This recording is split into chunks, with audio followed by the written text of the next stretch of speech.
Todo comienza en el intestino. Y cuando digo todo, me refiero a absolutamente todo. Nuestro metabolismo, nuestras hormonas, nuestros tejidos, ¿no? Si hablamos de músculos, huesos, articulaciones, cartílagos, nuestro cerebro, el sistema neurológico o hasta incluso psicocognitivo, si hablamos del estrés, el descanso, el ejercicio, todo va a comenzar y terminar en el intestino. Es por eso que hoy les voy a contar cómo pueden hacer para manejar su salud digestiva, coman lo que coman.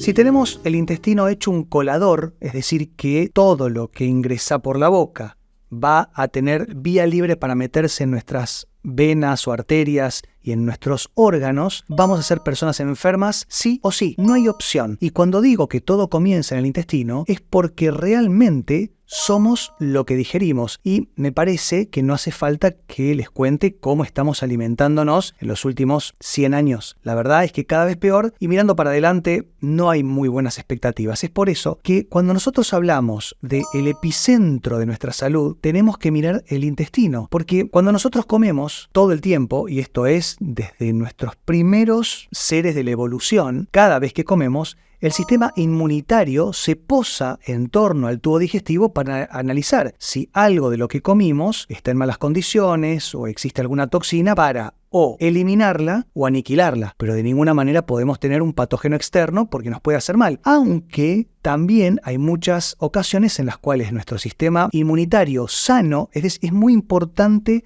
que se entienda la diferencia entre una persona sana y una persona enferma, que al mismo tiempo va a estar muy supeditado a cómo funciona el intestino. Pero si nosotros somos personas sanas, muchas veces el sistema inmunitario va a utilizar virus, bacterias, hasta incluso parásitos u hongos a favor nuestro. A ver, hagamos un pequeño recorrido. Nosotros comemos algo, eso va a pasar por la boca, el estómago, después pasa al intestino delgado y acá es donde debería empezar la absorción de nutrientes. Ahora, esto pocas veces se da porque ya el bolo alimenticio que transcurre hacia el intestino delgado es bastante pobre. Por otro lado, después de pasar por el intestino delgado va a pasar por el intestino grueso donde se forma el bolo fecal. Ahora, ¿cuántos de ustedes van al baño mal? ¿Cuántos de ustedes tienen trastornos a la hora de expulsar lo que comimos? Y es importante esto, es tan importante mirar el inodoro después de ir de cuerpo como mirar el plato antes de empezar a comer. Tenemos que hacer las dos cosas, porque si nosotros estamos mirando el plato de comida que tenemos adelante y sabemos que eso es un tóxico, no es un alimento, sabemos que si comemos ese tóxico, después lo que vamos a ver adentro del inodoro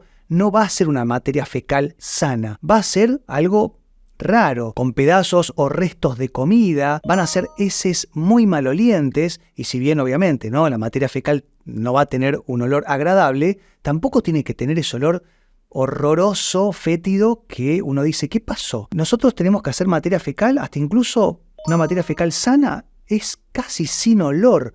Es bastante importante que si nosotros tenemos constipación crónica, o descompostura, o una combinación entre ambas, vamos a estar realmente complicados. Entonces, todo eso que vemos en el inodoro es el testimonio de cómo está funcionando nuestros intestinos, entre otras cosas. Y todo comienza en la boca, cuando comemos.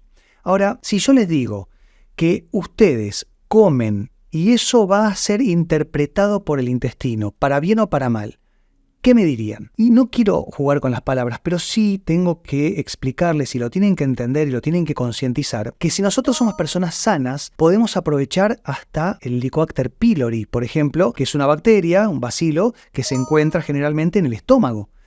Esto muchas veces se ve como algo patológico y uno dice, no, tenés que erradicarlo con el triple formato de antibióticos porque el Helicobacter pylori puede generar cáncer de estómago y un montón de patologías, y en cierto punto es verdad, no vamos a ir en contra de los libros de medicina, pero sí tenemos que entender que el Helicobacter pylori, por ejemplo, por nombrarles uno, es un viejo amigo nuestro que lleva miles y miles de años con nosotros y hasta incluso trae grandes beneficios en nuestra salud si lo adquirimos más de jóvenes o de pequeños. El problema es cuando tenemos una salud de adultos poco inestable, no tenemos una buena estructura de alimentación y encima nos contagiamos con el Helicobacter pylori. Ahí es donde todo se va a empezar a complicar y va a ser sintomático porque el Helicobacter pylori quiere estar en un cuerpo sano. no quiere estar en un estómago enfermo. Y así como les hablo del Helicobacter pylori, muchas veces tenemos a lo mejor un SIBO, que el SIBO ya ha quedado obsoleto. No quiero que hablemos más de SIBO. SIBO, para todos los que quizás nunca lo escucharon, es el acrónimo de sobrecrecimiento bacteriano del intestino delgado. Esto es que las bacterias que deberían formar parte solo o mayormente del intestino grueso, del colon, empiezan a sobrecrecer y empiezan a colonizar también parte del intestino delgado, el que viene antes, y esto va a ser muy irritativo, pero sobre todo, ya se ha confirmado, ya se ha comprobado, ya hay un montón de estudios científicos y de material que podemos empezar ya a divulgar, que no es solamente un SIBO. Tenemos que hablar de disbiosis, tenemos que hablar de desequilibrio entre las grandes familias de la microbiota, o mejor dicho, del microbioma, es decir, de todo lo que compone a nuestros diferentes microorganismos que van a ser más en cantidad que las propias células de nuestro cuerpo. Ya con eso les digo todo. ¿Y por qué decimos que todo comienza en el intestino? ¿Cómo puedo decir yo que quizá un ataque de pánico forma parte de un intestino enfermo? ¿Cómo puedo decir yo que quizá un dolor articular se puede tratar o hasta incluso curar a partir de una alimentación antiinflamatoria? ¿O cómo podemos estar diciendo que si no tenemos una buena alimentación vamos a dormir mal, nos vamos a estresar mucho o tendremos una mala gestión de este estrés, no vamos a tener una buena relación con las sensaciones? Muchas veces ocurre que las cosas no están mal, pero estamos tristes. Y el comentario, desubicado por cierto, de muchas personas que nos quieren ver bien, pero no entienden cómo ayudarnos y nos dicen: ¿por qué estás mal vos? Si tenés todo para ser feliz, ¿qué es lo que te impide ser feliz? ¿Por qué tanta tristeza? ¿Qué pasaría si yo les dijera que todo comienza en el intestino? Yo no les estoy hablando desde el libro, no les estoy hablando desde el máster, no les hablo desde la clase que uno puede llegar a dar para alumnos y quedar bien. Yo les hablo desde la clínica. Yo veo esto con personas reales que cuando les cambiamos la alimentación, cambia absolutamente todo. Estas personas que no podían ir al gimnasio porque no se podían levantar de la cama, ahora han cambiado su vida radicalmente. O hasta incluso esas personas que vivían enfermándose, ya no se enferman más y hasta incluso han cambiado su alimentación para siempre. Y cuando hablamos de cambiar de alimentación, ahí es donde empiezan los problemas. Porque imagínense, una persona sin energía, obviamente por un intestino enfermo, no va a tener la capacidad de diferenciar y tomar buenas decisiones a la hora de elegir el plato. Y obviamente un plato enfermo es un inodoro enfermo y es un intestino que en el medio queda no solamente enfermo, sino que también transmite todo lo demás. ¿Y qué pasaría si yo les dijera que una persona sana, con un sistema inmunitario fuerte y saludable, puede emerge entre las células de los enterocitos? Es decir, el intestino tiene sus células funcionales que se llaman enterocitos y en el medio hay ocludinas, que son unas proteínas que mantienen a estas células pegadas. Ahora, cuando nosotros tenemos ahí dando vuelta un nutriente muy importante y muy específico, se separan estas células y lo tomamos. Y si hay un patógeno, por ejemplo, algún virus, alguna bacteria, algún parásito, tenemos que tener la capacidad de estar cerrados, es decir, bien adheridas esas células para que eso pase de largo y se vaya al inodoro. Entonces ahí es donde está el problema. ¿Qué ocurre cuando tenemos un intestino que es un colador? Tenemos una hiperpermeabilidad intestinal, entonces todo vale. Todo pasa, ya sea algo útil, nutriente o nutritivo o un patógeno, todo pasa al sistema y nos convertimos en lo que se llama una disbiosis con endotoxemia. Todo eso va a estar intoxicando nuestro metabolismo y finalmente nosotros le vamos a echar la culpa a otra cosa por ese dolor, por esa artrosis, por esa depresión, por el insomnio, por ese desgano, por esa enfermedad que vino porque mi papá y la herencia y la genética, y no es así. Y al mismo tiempo, la permeabilidad intestinal es algo fisiológico. Nosotros tenemos que tener la capacidad de poder abrir la célula del intestino y que emerja nuestro sistema inmunitario sano, tome ese patógeno, supongamos un virus, y lo mastique, ¿no? Lo agarre, lo mire y lo piense. Y diga, ¿esto me sirve? ¿Tener este virus me sirve? ¿Lo podría usar a mi favor? Porque muchas veces la respuesta es sí, y lo quedamos adentro del organismo y lo utilizamos en contra de otros patógenos que a lo mejor son mucho más potentes y nosotros fisiológicamente no tenemos la capacidad de luchar.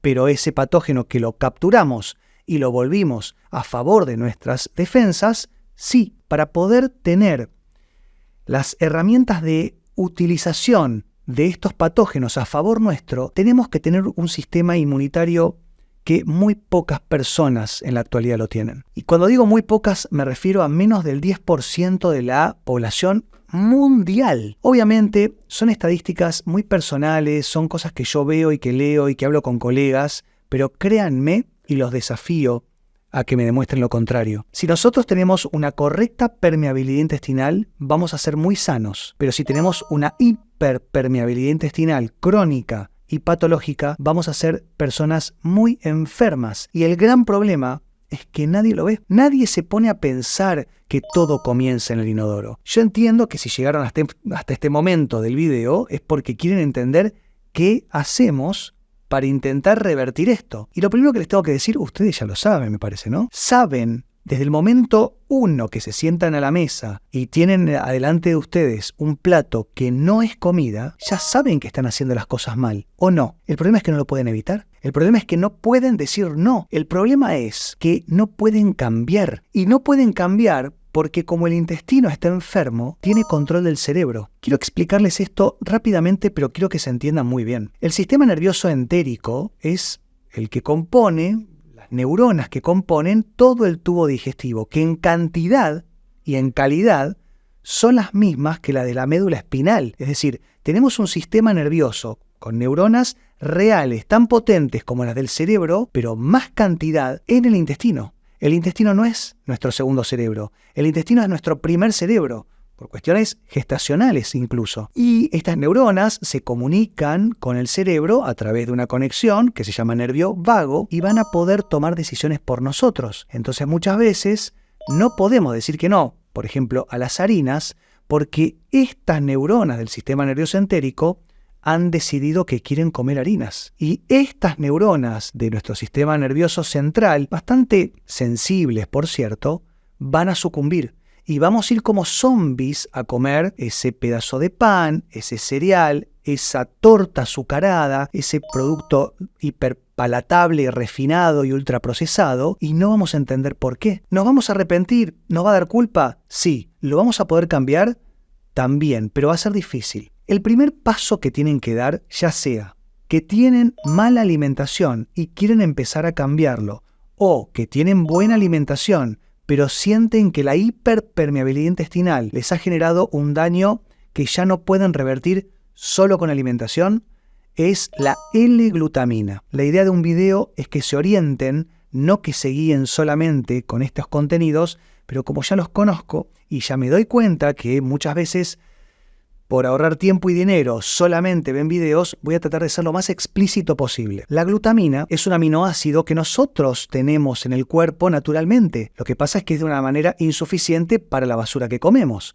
Por lo cual, tenemos que, idealmente, comprar el formato levoglutamina, que viene como L-glutamina, de entre 1 y 5 gramos y tomarlo entre 20 y 30 minutos antes de las 2 comidas más importantes. Idealmente, traten de no comer más de 2 veces por día, 3 como una locura, pero la glutamina la vamos a utilizar solamente en las 2 comidas más grandes. Yo les hice un video con la glutamina, se los dejo acá arriba por si lo quieren ver, pero la realidad es que acá ya tienen la primera herramienta, y escuchen bien, para empezar a cerrar barreras. Es decir, la glutamina nos va a ayudar a que esa hiperpermeabilidad intestinal empiece a retroceder y empecemos a sellar y a cerrar barreras de todo el tubo digestivo nuevamente. Por otro lado, si quizá están teniendo alguna disbiosis y esto les trae descompostura en combinación con constipación, para esto necesitamos hacer un examen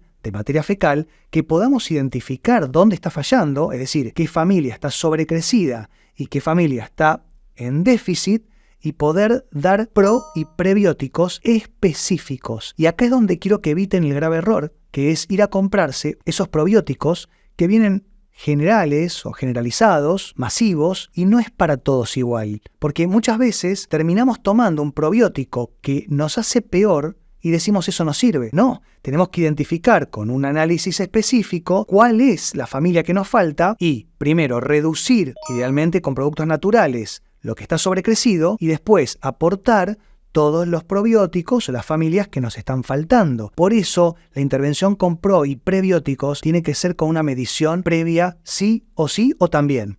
Y por último, para todas las personas que quizá no terminan de entender por qué están de mal humor y terminan de comer, y esto les genera mucha distensión abdominal, y esto les genera sueño o angustia o insomnio, todo esto tiene que ver con que hay una conexión, un funcionamiento del tubo digestivo que está fallando, sobre todo a nivel de neuronas. Es decir, hay una mala comunicación entre las neuronas del sistema nervioso entérico junto con el cerebro. Para esto pueden utilizar, pero con mucho cuidado y entendiendo también cómo están ustedes, sus niveles metabólicos de triptófano y eventualmente, si pueden, el 5-HTP o el 5-hidroxitriptófano nos va a ayudar mucho para reconectar la conexión intestino-cerebro. Solamente con estas 3 intervenciones van a tener el primer paso para poder empezar a manejar la salud